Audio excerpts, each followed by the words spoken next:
tey bu dee la décolonisation au Proche-Orient ou bien la question palestinienne et les relations israélo-arabes soo amee à part de 1970 gannaaw 1973 bi guerre de Yom Kippour jàlle 1973 loolu la ñuy wax guerre et accord de paix wala guerre et négociation ñu ne en 1977 le président égyptien Anwar el-Sadat se rend en Israël pour une visite officielle très contestée par les Arabes. Aussi en 1978 sont signés les accords de Camp David I. Entre Jimmy Carter, Anwar el-Sadat et Menahem Begin. En 1978 sont signés les accords de Camp David I entre Jimmy Carter, Menahem Begin et Anwar el-Sadat. Jimmy Carter, président des États-Unis, Menahem Begin, premier ministre d'État d'Israël, Anwar el-Sadat, président de l'Égypte. Aussi en 1979, un traité de paix israélo-égyptien est signé. Loolu nag moo naqari arab yi bañ rey Isaac Rabin ndax su signé traité de paix israélo-égyptien kon day mel ni Égypte dafa reconnaître Israël te bu Égypte reconnaître Israël kon Égypte dafa wor arab yi ndax Ligue arabe ñu ngi ko créé le 22 mars 1945 au Caire en Égypte patronné ko par Caire.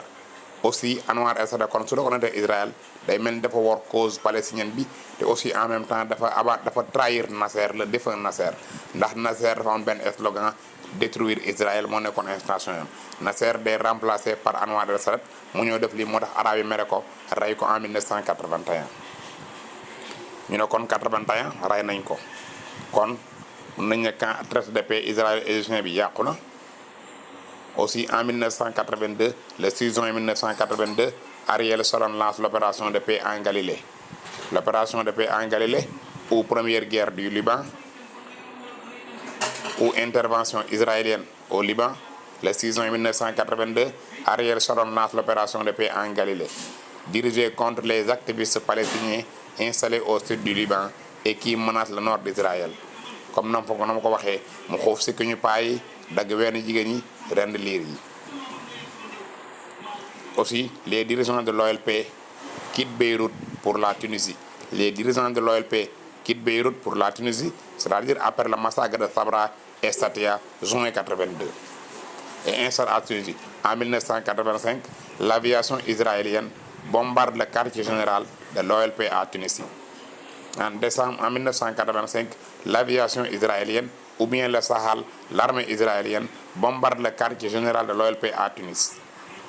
Ainsi, les Arabes mettent en place une nouvelle forme de lutte, intifada. 87, appelée guerre des pierres ou bien soulèvement avec les pierres, muy première intifada. Boolem accord bu ñu signé woon kon yàqu na. En septembre 93 sont signés les accords d'Oslo I.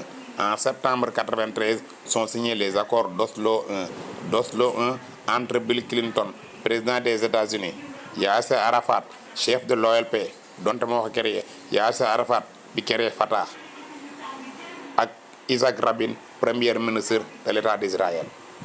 À l'issue de ces accords, Israël accepte de donner des terres supplémentaires à la Palestine suuf si mu ko jëlaloon dina ko ci am nu mu ko delloo. Et aussi Israël accepte ou bien Israël reconnaître l'OLP bi mu considéré comme organisation terroriste mais reconnaître na ko ci accord d'Oslo. Aussi la Palestine de sa part accepte de supprimer dans sa charte tous les articles qui prévoyaient la destruction de l'État d'Israël. ñu ne kon espoir de paix am na yaakaar nañ jàmm ndax c'est pour la première fois depuis 1947 ñaari pays yi am ci luñ d'accord ou bien ñaari peuples yi am ci luñ d'accord sous l'égide des États-Unis kon bépp texte boo am muy accord de paix bu la neexee nga ne à part de 1973 juifs arabes entament des négociations de paix comme ici à Oslo sous l'égide des États-Unis. Léegi 1993 mooy les accords d'Oslo 1 Oslo mooy capitale Norvège ñu teg ci 2 ans 1995 ñu ko woowee les accords de Washington ou bien Oslo 2 les accords de Washington ou bien Oslo 2 parce que ñi nekkoon Oslo 1 ñoom ñett ñoo nekkaat Washington. mais ci diggante bi bul fàtte keroog ba Anwar el Sadat trahir arabe yi abandonné le rêve nassérien qui était l'unité arabe dañ koo rey. Isaac Rabin waa gars yi ne ko yaa ngi dem mais amoo droit serrer la main à Arafat. En 1995 mu def ko le 4 novembre 95 Isaac Rabin est assassiné par un fanatique juif Yigal Amir, remplacé par Benjamin Netanyahu qui reprend la colonisation juive sur Jérusalem-Est. kon Camp David accord de Oslo 1 ak accord Oslo 2 yëpp yàqu nañ à cause de l'assassinat de Isaac Rabin par Yigal Amir, remplacé par Netanyahu qui reprend la colonisation juive sur Jérusalem-Est. ñu ñëw ñu ne en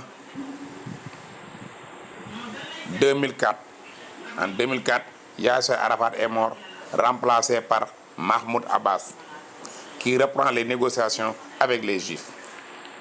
Mais en 2006 le Hamas gagne les élections législatives. bul fàtte le Hamas mooy parti bi Cheikh Ahmed Yassine créé woon qui refuse toute négociation avec Israël kon du sedd. Le Hamas gagne les élections législatives. Aussi en 2006 Israël entre au Liban ñu ko woowee deuxième guerre du Liban ndax première bi 82 la woon deuxième guerre du Liban mais bi ba Israël dañ koy duma kan moo koy duma la Hezbollah libanais dirigé par Hassan Nasrallah. ñu jóge ko foofu ñu ñëw 2000 ñun 2000 sont signés les accords de Camp David 2 Camp David 1 1978 la Camp David 2 2000 la 2000 entre kan ñi demoon Oslo ak ñi demoon Washington kenn moo ci changé mooy ki dee Isaac Rabin. Entre Bill Clinton président des États-Unis Yasser Arafat chef de l'OLP ak Ehud Barak en 2000 ñu ne ci accord yooyu au même moment où Ariel Sharon effectue une visite officielle à l'esplanade des mosquées, ce qui déclenche la deuxième intifada ou bien intifada 2 en 2000.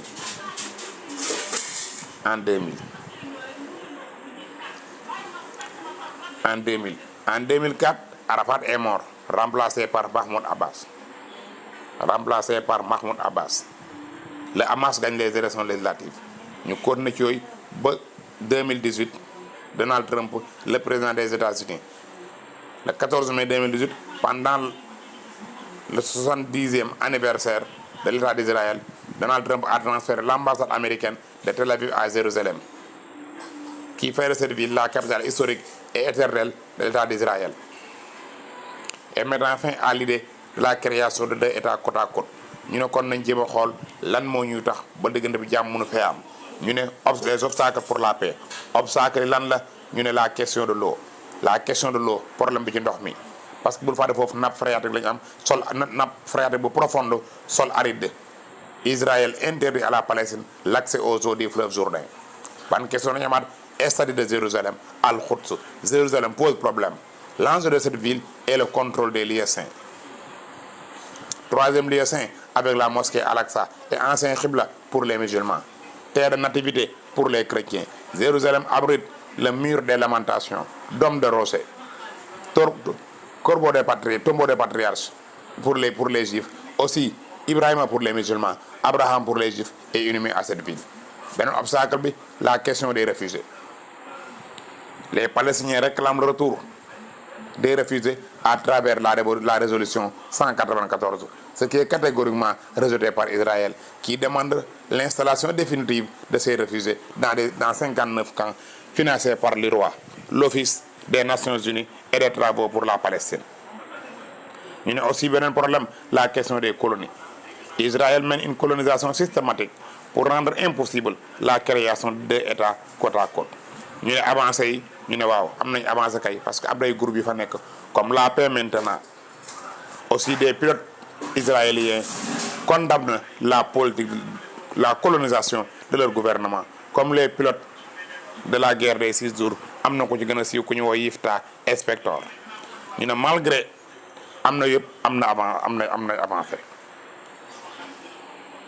kon bépp texte boo am auteur bi nekk Théodore Herzl mbaa Balfour mbaa Ben Gurion contexte particulier du sionisme à la fin du mandat britannique la mais bépp texte boo xam ne après 1973 la contexte particulier bi mooy guerre et accord de paix wala guerre et négociation bu fekkee Amérique da cee bokk nga ne sous l'égide des États-Unis après plusieurs grandes guerres juifs et arabes se retrouvent sur la table des négociations sous l'égide des États-Unis comme ici à Camp David ou bien comme ici à Oslo 1 ou bien comme ici à Oslo 2 ou bien comme ici aux Nations Unies.